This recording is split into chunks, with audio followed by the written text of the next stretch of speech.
नमस्कार विद्यार्थी मित्रांनो, मी सौ वृषाली यशोधन महाजन, डेक्कन एज्युकेशन सोसायटीच्या बृहन महाराष्ट्र वाणिज्य महाविद्यालय येथे कार्यान्वित आहे. आज आपण पाहूयात चिटणीसाची कार्यपद्धती, घटक क्रमांक 3, पाठ क्रमांक 8, ठेवीदारांशी पत्रव्यवहार.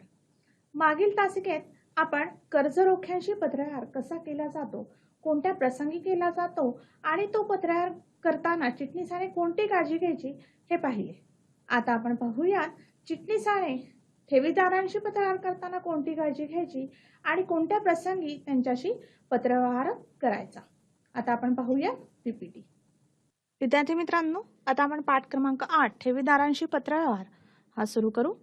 ठेवीदार म्हणजेच कोण, तर जे त्यांच्या काही निधी हा कंपनीसाठी अल्प मुदतीसाठी ठेवतात त्यांनाच म्हणतात ठेवीदार. ठेवी हा कंपनीसाठी अल्प मुदतीचा वित्तीय स्रोत आहे, ज्याचा उपयोग कंपनीच्या अल्प मुदतीच्या खेळत्या भांडवलाची गरज पूर्ण करण्यासाठी होतो. किमान 6 महिने आणि कमाल 36 महिने या कालावधीसाठी ठेवी स्वीकारू शकते.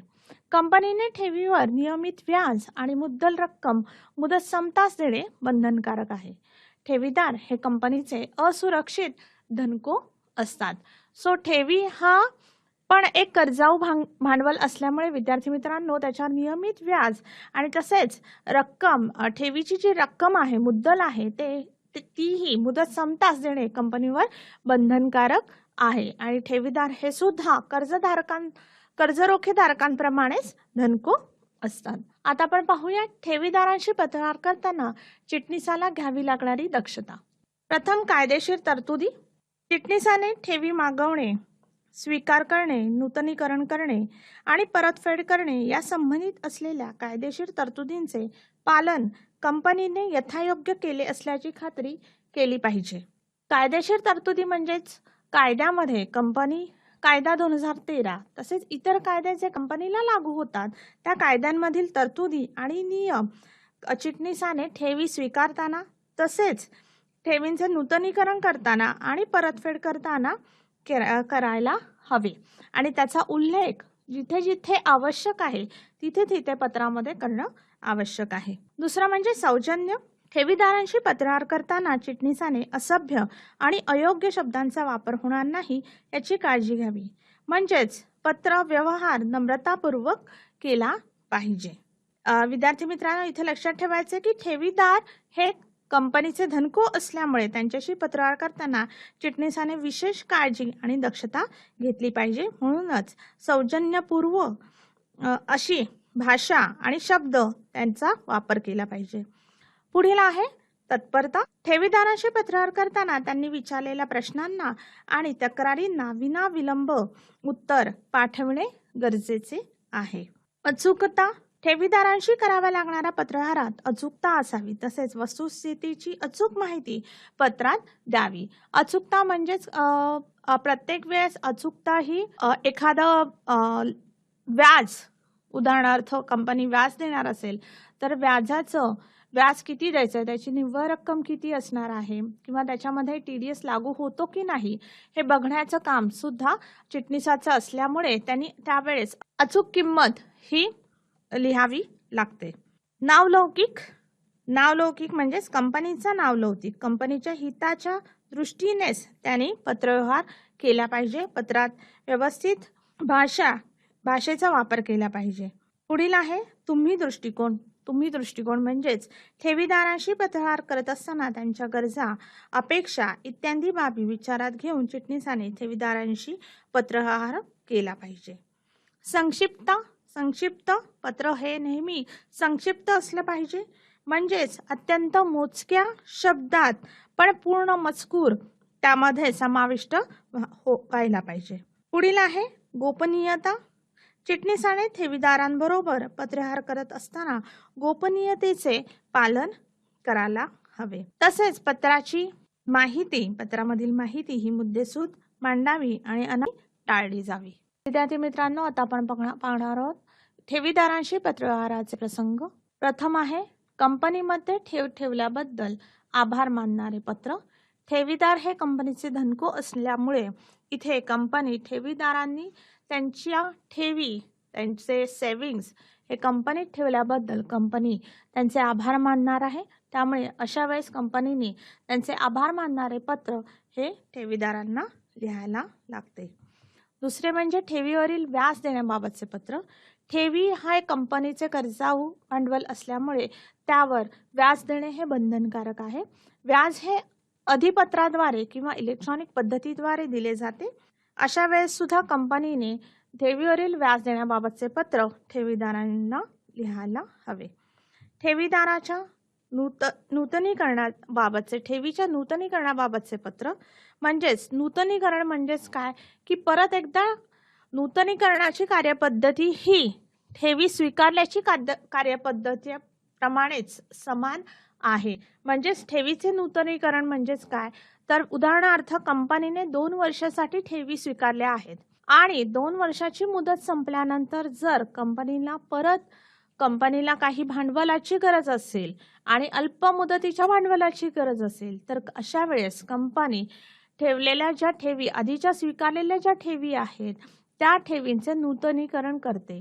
म्हणजेच त्या ठेवी पुढील काही कालावधीसाठी भविष्यातील कालावधीसाठी कंपनी ठेवीदारांच्या संमतीनुसार वापरते. म्हणजेच इथे कंपनीची वेळेची बचत तसेच कागदपत्रांची बचत होते आणि नवीन ठेवीदारांशी परत करार करण्याच्या ऐवजी कंपनी काय करते की जे जुने ठेवीदार आहेत त्यांचे विद्यमान ठेवीदार आहेत त्यांच्याकडूनच कंपनी त्यांची मंजुरी घेते आणि ठेवींची मुदत ठेवींचा कालावधी हा भविष्यासाठी काही काळासाठी परत एकदा वाढवते. यालाच म्हणतात ठेवीचे नूतनीकरण. अशा वेळेस ठेवीच्या नूतनीकरणाच्या वेळेस सुद्धा कंपनी चिटणीस हा ठेवीदारांना नूतनीकरणाबाबतचे पत्र लिहितो. ठेवीच्या परतफेडीबाबतचे पत्र. ठेवी जसे हे कर्जाऊ भांडवल असल्यामुळे विद्यार्थी मित्रांनो त्याचा एक विशिष्ट कालावधी असतो आणि त्या विशिष्ट कालावधीनंतर ठेवीची परतफेड ही कंपनीला करावीच लागते. जर एखादा ठेवीदार नूतनीकरण त्याला करायचं नसेल त्याला ते अमान्य असेल तर अशा वेळेस तो त्याची ठेवीची परतफेडीची मागणी कंपनीकडे करतो आणि अशा विशिष्ट कालावधीनंतर त्याला त्याच्या ठेवी कंपनीकडून परत मिळतात. अशा वेळेस सुद्धा कंपनी परतफेडीबाबतचे पत्र ठेवीदारांना लिहिते. आता आपण बघूयात ठेवीदाराचे आभार मानणारे पत्र. ठेवीदारांकडून जेव्हा कंपनी ठेव रक्कम प्राप्त करते तेव्हा हे आभार पत्र कंपनी ठेवीदारांना पाठवते.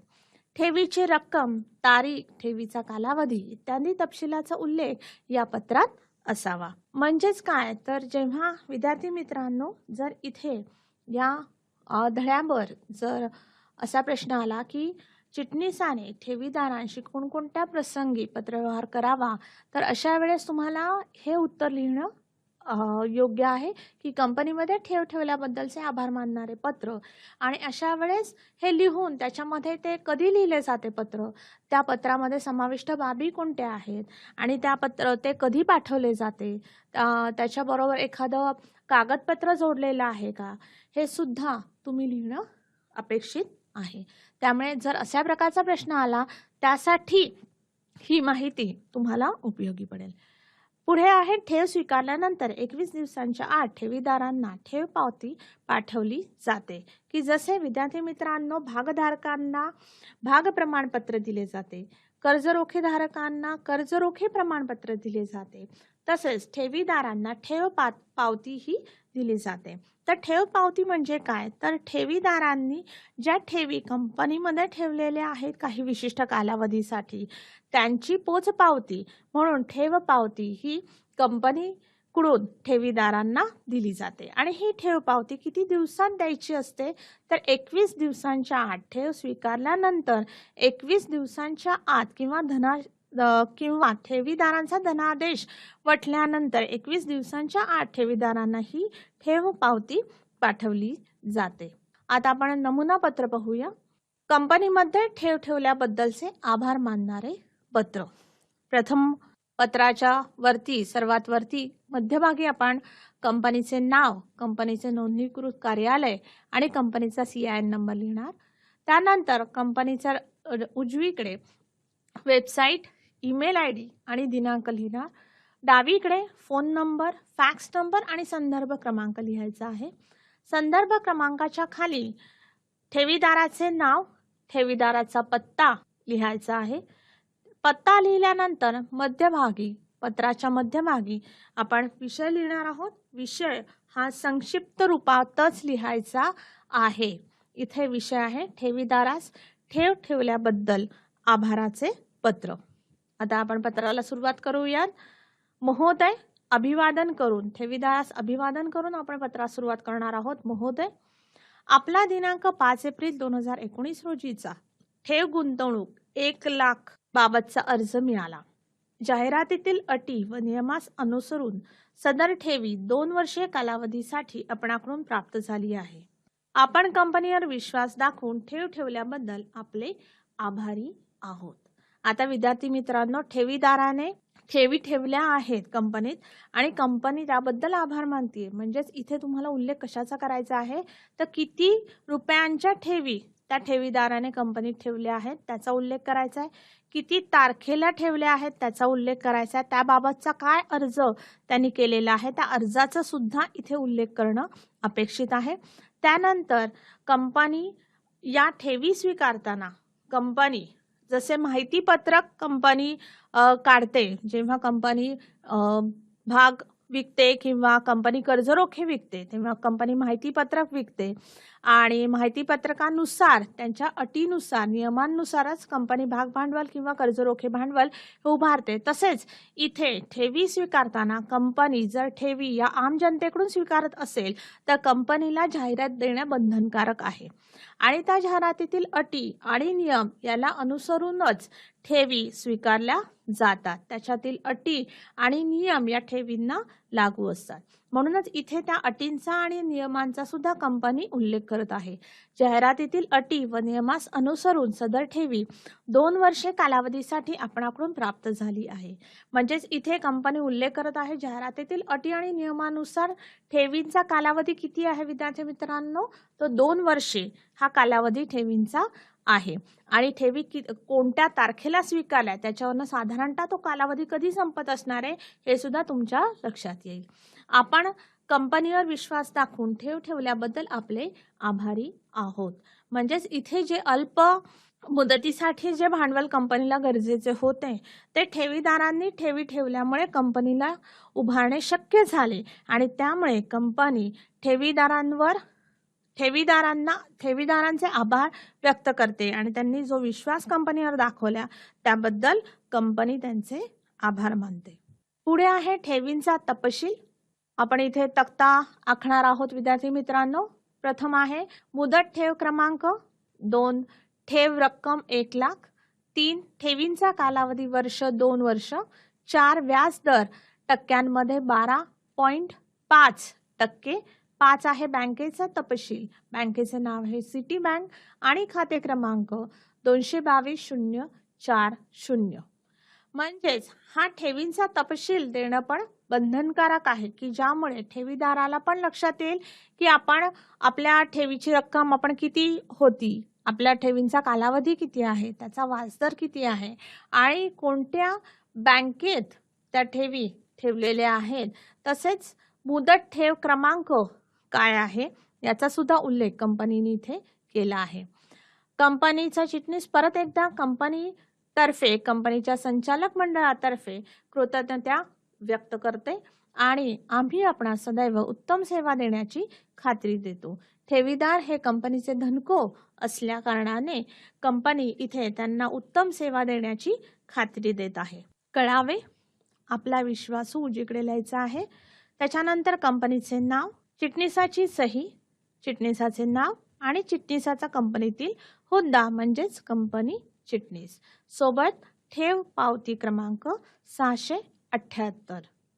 ठेव पावती क्रमांक, ठेव पावती कंपनी या पत्रासोबत जोडत आहे म्हणूनच ठेव पावती ही सोबत म्हणून आपण लिहित आहोत आणि ठेव पावतीचा क्रमांक सुद्धा इथे आपण सोबत जे आपण कागदपत्र जोडतो त्याचा क्रमांकाचा सुद्धा इथे उल्लेख करत आहोत. विद्यार्थी मित्रांनो, आता आपण पुढील दुसरे पत्र पाहत आहोत. ठेवीवरील व्याज देण्याबाबतचे पत्र. म्हणजेच हे पत्र कधी पाठवले जाते त्यामधील समाविष्ट बाबी कोणत्या आहेत हे आपण इथे बघणार आहोत. ठेवीवरील व्याज देण्याबाबतचे पत्र. ठेवीवर व्याज का दिले जाते? कारण की ठेव हे खर्चाऊ भांडवल आहे आणि ठेवीदाराला त्याने ठेवीच्या स्वरूपात केलेल्या गुंतवणुकीवर व्याजाच्या स्वरूपात मोबदला मिळतो. त्याच्या ठेवीवरील व्याज देय असते तेव्हा हे पत्र पाठविले जाते. जेव्हा कंपनीला व्याज द्यायचे असते तेव्हा कंपनी हे पत्र ठेवीदाराला पाठवते. व्याज देय असते म्हणजेच व्याज द्यायचे असते. जेव्हा व्याजाची रक्कम कंपनी देऊ करते तेव्हाच कंपनी व्याज देण्याबाबतचे पत्र ठेवीदाराला लिहिते. या पत्रात ठेव रक्कम, व्याजाचा दर, व्याजाची एकूण रक्कम वजा TDS आणि निव्वळ देय रक्कम याचा उल्लेख केला जातो. म्हणजेच या पत्रामध्ये कंपनी ठेवीदाराची ठेव रक्कम किती आहे, त्याच्यावर व्याजाचा दर किती आहे, जाहिरातीतील अटी आणि नियमांनुसार, तसेच व्याजाची एकूण रक्कम किती होते त्या दरानुसार आणि त्याच्यामधून TDS वजा होत आहे की नाही हे पण लिहिते आणि तसेच निव्वळ देय रक्कम याचा सुद्धा उल्लेख या पत्रात केला जातो. हे व्याज अधिपत्र किंवा इलेक्ट्रॉनिक पद्धतीद्वारे दिले जाते. अधिपत्र म्हणजेच काय विद्यार्थी मित्रांनो, आपण आधीही बघितलेलं आहे. कर्ज रोखे धारकांना सुद्धा अधिपत्र किंवा इलेक्ट्रॉनिक पद्धतीने व्याज दिले जाते. भागधारकांना सुद्धा लाभांश हा अधिपत्र किंवा इलेक्ट्रॉनिक पद्धतीने दिला जातो. तसेच इथे ठेवीदारांना सुद्धा व्याज हे अधिपत्र किंवा इलेक्ट्रॉनिक पद्धतीद्वारे दिले जाते. तर आपण इथे सुद्धा अधिपत्र आणि इलेक्ट्रॉनिक पद्धतीद्वारे व्याज कसे दिले जाते ते पाहणार आहोत. आता आपण प्रथम बघूयात व्याज अधिपत्राद्वारे देणे. प्रथम आहे कंपनीचे नाव, नंतर कंपनीचा नोंदणीकृत कार्यालय number, CIN number, phone number, website, fax, email ID, संदर्भ क्रमांक, दिनांक, संदर्भ क्रमांकाच्या खाली ठेवीदाराचे नाव, पत्ता आणि त्याच्या खाली मधोमध पत्राच्या मधोमध आपण विषय लिहित आहोत मुदत ठेवीवरील व्याज देण्याबाबत. महोदया, इथे जसा ठेवीदाराच्या नावाप्रमाणे इथे आपण अभिवादन करत आहोत. इथे महोदया आता आपण म्हटलेलं आहे. संचालक मंडळाच्या सूचनेनुसार मी आपणास कळवू इच्छितो की आपणास देय असलेल्या व्याजदराप्रमाणे 10% आपल्या मुदत ठेवींवरील व्याज देण्याबाबतचा ठराव संचालक मंडळाच्या सभेत मंजूर करण्यात आलेला आहे. या पत्रासोबत दिनांक 25 जुलै 2019 ॲक्सिस बँकेच्या बोरिवली शाखेच्या नावे ₹2500 चे 3345 क्रमांकाचे व्याज अधिपत्र जोडले आहे. विद्यार्थी मित्रांनो, की जसे मागील तासिकेत मी तुम्हाला सांगितले होते की पाठ क्रमांक हा 8 आहे की ठेवीदारांशी पत्रव्यवहार, पण याच्यातील काही संज्ञा किंवा काही संकल्पना या आपण आधीच पाठ क्रमांक 5 मध्ये ठेवी हा जो आपला पाठ क्रमांक 5 आहे त्यामध्ये बघितले आहेत. त्याचा अर्थ आणि त्याचे महत्त्व, त्याच्याबाबतच्या काही तरतुदी आपण पाठ क्रमांक 5 मध्ये पाहिल्या आहेत. तर त्यामुळे त्या तरतुदींचा परत एकदा अभ्यास तुम्ही हा पाठ किंवा या पाठामधील पत्रव्यवहार करताना किंवा पत्र लिहिताना नक्की जरूर करा अशी माझी खात्री आहे आणि अशी माझी विनंती सुद्धा आहे की पाठ क्रमांक 5 हा तुम्ही पाठ क्रमांक 8 चा अभ्यास करताना करायचा आहे. आता इथे आपण बघूयात की संचालक मंडळाच्या सूचनेनुसार मी आपणास कळवू इच्छितो की आपणास, कारण की प्रत्येक पत्र हे कंपनी चिटणीस स्वतःहून लिहित नाही, तर संचालक मंडळाच्या सूचनेनुसारच तो प्रत्येक पत्र लिहू शकतो. त्यामुळे इथे प्रत्येक पत्रामध्ये तो उल्लेख करतोय की संचालक मंडळाच्या सूचनेनुसार मी आपणास कळवू इच्छितो की आपणास देय असलेल्या व्याजदराप्रमाणे आपल्या मुदत ठेवींवरील व्याज देण्याबाबतचा ठराव संचालक मंडळाच्या सभेत मंजूर करण्यात आलेला आहे. म्हणजे इथे विद्यार्थी मित्रांनो लक्षात ठेवायचं की व्याज देण्याबाबतचा अधिकार हा कोणाला आहे, तर संचालक मंडळाला आहे. त्यासाठी संचालक मंडळाने सर्वसाधारण सभा बोलवणं गरजेचं नाही.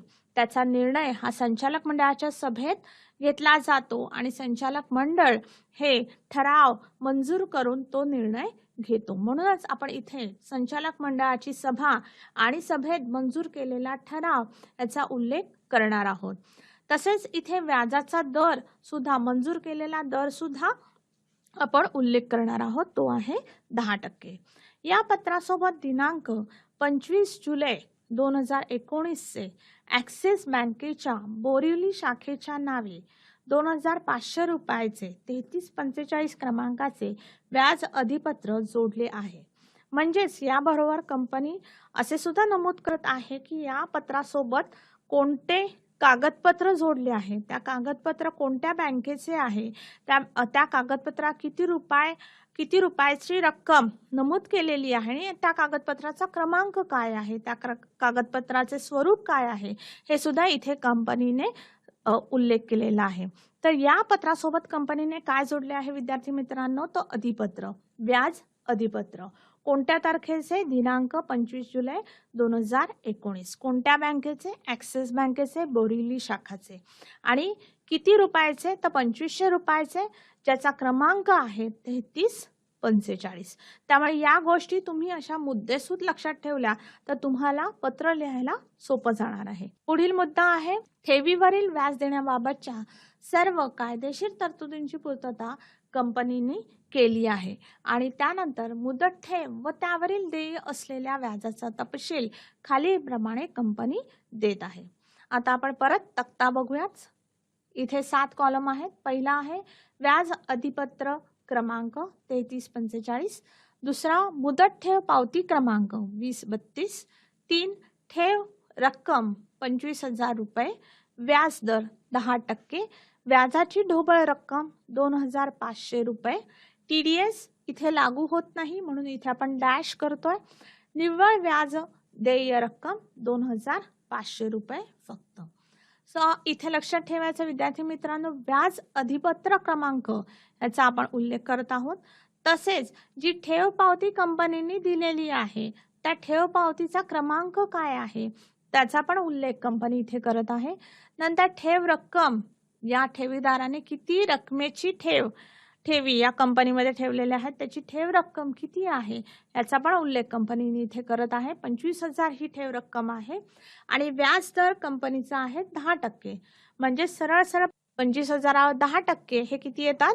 व्याजाची ढोबळ रक्कम 2,500. यावर TDS लागू होत नाहीये म्हणून आपण डॅश करतोय आणि निव्वळ व्याज देय रक्कम ही ढोबळ रक्कम एवढीच येत आहे, ती आहे 2,500. व्याज अधिपत्र सोबत जोडले आहे असे परत कंपनी नमूद करत आहे. त्याची माहिती कंपनी पहिल्याच पॅरेग्राफ मध्ये कंपनीने दिलेली आहे. त्यामुळे इथे परत त्याची पूर्ण माहिती द्यायची आवश्यकता नाही, फक्त त्याचा उल्लेख करणं गरजेचं आहे कारण की हा शेवटचा पॅरेग्राफ आहे. त्यामुळे इथे त्याचा आपण उल्लेख करत आहोत. व्याज अधिपत्र सोबत जोडले आहे. कृपया व्याज अधिपत्र वेगळे करण्यात यावे कारण की हे या पत्रासोबत जोडलेले आहे, त्यामुळे ते वेगळे करू शकतो ठेवीदार. त्यामुळे कंपनी परत ठेवीदाराला सूचित करत आहे की व्याज अधिपत्र तुम्ही वेगळे करावे आणि ते अधिपत्र तुमच्या बँकेत जमा कळावे. आपला विश्वासू किशोर टेक्सटाईल्स लिमिटेड करता सही, चिटणीसाचे नाव, त्याचा हुद्दा आणि सोबत व्याज अधिपत्र. विद्यार्थी मित्रांनो, इथे तुम्ही लक्षात ठेवायचे की कोणत्या पत्राबरोबर सोबतची कागदपत्र किंवा कागदपत्रे ही जोडलेली आहेत, त्यानुसारच तुम्हाला त्या सोबत मध्ये किंवा एन्क्लोजर्स मध्ये त्या कागदपत्रांचा उल्लेख करणं हे आवश्यक आहे. आता आपण बघूयात इलेक्ट्रॉनिक पद्धतीद्वारे व्याज देण्याबाबत. वरील माहिती आपण जशी आपण आधीच्या पत्रांमध्ये लिहिली आहे तशीच लिहायची आहे. कंपनीचे हेडिंग, कंपनीचा फोन नंबर, फॅक्स नंबर, संदर्भ क्रमांक, दिनांक, ठेवीदाराचे नाव, पत्ता आणि आता आपण विषय पाहूयात. मुदत ठेवीवरील व्याज इलेक्ट्रॉनिक पद्धतीद्वारा म्हणजेच ECS NEFT देण्याबाबत. महोदया, मला दिलेल्या संचालक मंडळाच्या सूचनेनुसार मी आपणास कळवू इच्छितो की दिनांक 12 मार्च 2019 रोजी झालेल्या संचालक मंडळाच्या सभेत 31 मार्च 2019 रोजी संपणाऱ्या आर्थिक वर्षांसाठी ठेवीवर 10% दराने व्याज देण्याचा ठराव मंजूर करण्यात आला. म्हणजेच इथे कंपनी ठेवीदाराला कळवू इच्छितो की दिनांक 12 मार्च 2019 रोजीच संचालक मंडळाच्या सभेत 31 मार्च 2000 रोजी संपणाऱ्या आर्थिक वर्षांसाठी ठेवीवर 10% दराने व्याज देण्याचा ठराव मंजूर करण्यात आला. 10% दर हा कंपनीने आधीच निश्चित केलेला आहे. तो दर कंपनीने जर जाहिरात दिली असेल तर त्या जाहिरातीत सुद्धा त्याचा उल्लेख कंपनीने आधीच केलेला आहे. फक्त जेव्हा कर्ज देय रक्कम कंपनी देऊ करते तेव्हा कंपनीची परत एकदा संचालक मंडळाची सभा कंपनीला बोलवावी लागते आणि त्या सभेमध्ये कंपनी परत एकदा व्याज देण्याचा ठराव मंजूर करते की आता आपण कंपनीच्या ठेवीदारांना व्याज देणार आहोत आणि ते व्याज कशा प्रकारे देणार आहोत हे सुद्धा त्या ठरावामध्ये मंजूर करण्यात येते की ECS किंवा NEFT या पद्धतीद्वारे किंवा अधिपत्राद्वारे. त्यामुळे तशा प्रकारचा ठराव या सभेत मंजूर करण्यात आला आहे. इथे आपण विद्यार्थी मित्रांनो लक्षात ठेवायचं आहे की संचालक मंडळाची सभा ती कोणत्या तारखेला झालेली आहे, त्या सभेमध्ये कोणत्या प्रकारचा ठराव मंजूर करण्यात आला आहे की ठेवीवर 10% व्याज देण्याचा ठराव मंजूर करण्यात आला आहे, कोणत्या वर्षासाठी हे व्याज देण्यात येणार आहे ते सुद्धा इथे नमूद करण्यात आलं आहे की 31 मार्च 2019 रोजी संपणाऱ्या आर्थिक वर्षासाठी. म्हणजेच काय तर 18-19 हे जे आर्थिक वर्ष आहे त्या 18-19 वर्षाच्या आर्थिक वर्षासाठी कंपनी हे व्याज ठेवीदाराला देत आहे. म्हणूनच कोणत्या वर्षासाठी आर्थिक वर्षासाठी हे व्याज देणार आहे ती तारीख सुद्धा इथे नमूद केलेली आहे, हे तुम्ही लक्षात ठेवायचं आहे. पुढे आहे कंपनीने ठेवीवरील व्याज देण्याबाबतच्या व सर्व कायदेशीर तरतुदींची पूर्तता केली आहे. देय असलेल्या व्याजाचा तपशील खालीलप्रमाणे. इथे परत आपण तक्ता केलेला आहे 6 कॉलम. पहिला आहे मुदत ठेव पावती क्रमांक 2032. 2 ठेव रक्कम रुपये 25,000. 3 व्याजाचा दर 10%. 4 व्याजाची ढोबळ रक्कम 2,500 रुपये. TDS 10% पण इथे लागू होत नाही. व्याजाची देय निव्वळ रक्कम 2,500. विद्यार्थी मित्रांनो, मागील पत्रात जेव्हा व्याज अधिपत्राद्वारे दिले जाते तेव्हा आपण अधिपत्र क्रमांक याचा उल्लेख करतो, पण इथे व्याज हे अधिपत्राद्वारे न देता कंपनी इलेक्ट्रॉनिक पद्धतीने देत आहे, त्यामुळे अधिपत्राचा उल्लेख इथे करायचा नाही. हे लक्षात ठेवायचं आहे की अधिपत्राचा उल्लेख इथे आपण करत नाही आहोत, त्याचा क्रमांक इथे आपण लिहिणार नाही. इथे आपण फक्त लिहिणार आहोत मुदत ठेव पावती क्रमांक, ठेव रक्कम, व्याजाचा दर, व्याजाची ढोबळ रक्कम TDS आणि व्याजाची देय निव्वळ रक्कम. म्हणजेच काय इतकं सोपं आहे इथे लक्षात ठेवणं की मागील पत्रामध्ये आपण टोटल 7 कॉलम पाहिले होते. 7 कॉलमचा तो तक्ता होता, पण हा तक्ता हा 6 कॉलमचा आहे. इथे व्याज अधिपत्र क्रमांक नाहीये, पण बाकीचे कॉलम हे अगदी समान आहेत. त्यामुळे हे तुम्हाला लक्षात ठेवणं पण खूप सोपं जाणार आहे की प्रत्येक पत्रामध्ये वेगवेगळे कॉलम किंवा वेगवेगळ्या प्रकारचा तक्ता असणार आहे, पण तो तक्ता कशा प्रकारे लक्षात ठेवायचा हे पण एक छोटीशी गोष्ट आहे की त्यामुळे तुम्ही हे सोप्या पद्धतीने लक्षात ठेवू शकता. देय असलेल्या व्याजाची रक्कम आपण दिलेल्या बँक खात्याच्या तपशिलाप्रमाणे इलेक्ट्रॉनिक पद्धती म्हणजेच ECS NEFT द्वारे जमा करण्यात येईल. कळावे. आपला विश्वासू. कंपनीचे नाव, सही, कंपनी चिटणीसाचे नाव आणि त्याचा हुद्दा. या पत्रासोबत विद्यार्थी मित्रांनो आपण काहीही जोडलेले नाही, त्यामुळे सोबत कोणतेही डॉक्युमेंट नाही हे लक्षात ठेवायचे आहे. विद्यार्थी मित्रांनो, आता आपण पाठ क्रमांक 8 ठेवीदारांशी पत्रव्यवहार हा पाहिला. यामध्ये आपण पाहिले चिटणीसाने ठेवीदारांशी पत्रव्यवहार करताना कोणती काळजी घ्यायला पाहिजे, तसेच ठेवीदारांशी कोणत्या प्रसंगी चिटणीसाने पत्रव्यवहार करावा. आता आपण काही नमुना पत्र इथे पाहिली, म्हणजेच आभार मानणारे पत्र आणि जेव्हा कंपनी व्याजाची देय रक्कम ठेवीदारांना देते तेव्हा ती व्याजाची रक्कम अधिपत्राद्वारे किंवा इलेक्ट्रॉनिक पद्धतीने कंपनी देऊ करते. त्या दोन्हीही पद्धतीमध्ये पत्रलेखन कसे करावे हे सुद्धा आता आपण पाहिले. नमस्कार. धन्यवाद.